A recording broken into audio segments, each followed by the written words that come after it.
Hello，大家好，我係 Terence。要點樣揀一間合適自己嘅加州花園呢？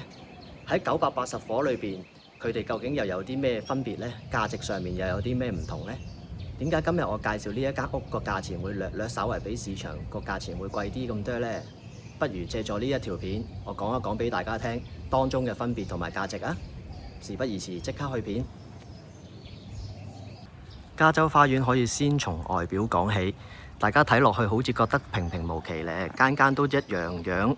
但係其實大家有冇細心發現，同一個戶型都好，有一啲咧係一對屋，我哋叫做半獨立屋；另外有一啲咧係連排4間，甚至乎可以去到連續6間嘅。咁對佢哋個價值同埋使用嘅空間都有啲唔同嘅。大家呢一點可以值得留意。跟住可以同大家首先睇睇個花園先。呢一個單位呢個花園面積呢去到1061尺嘅。咁當中呢有 sidewalk 啦，大家可以睇睇，而且個 sidewalk 位置都相當之闊嘅。喺成個加州花園裏邊，過千尺花園嘅單位呢，其實真係唔多嘅。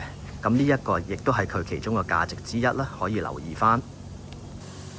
好，咁而家好快咁同大家睇一睇單位內部嘅情況。由花園落地玻璃門入去啦，有一個非常之高樓底嘅客廳啦，係加州嘅其中一個最大嘅賣點之一嚟嘅。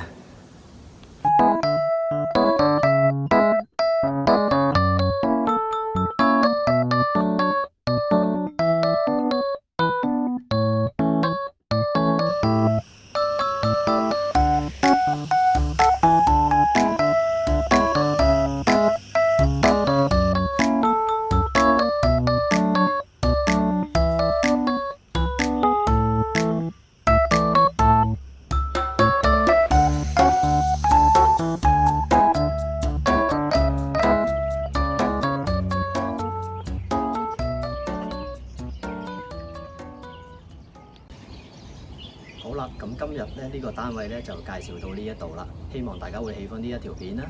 如果有興趣睇樓，又或者有咩問題，可以隨時聯絡我嘅。咁我哋下一條片見，拜拜。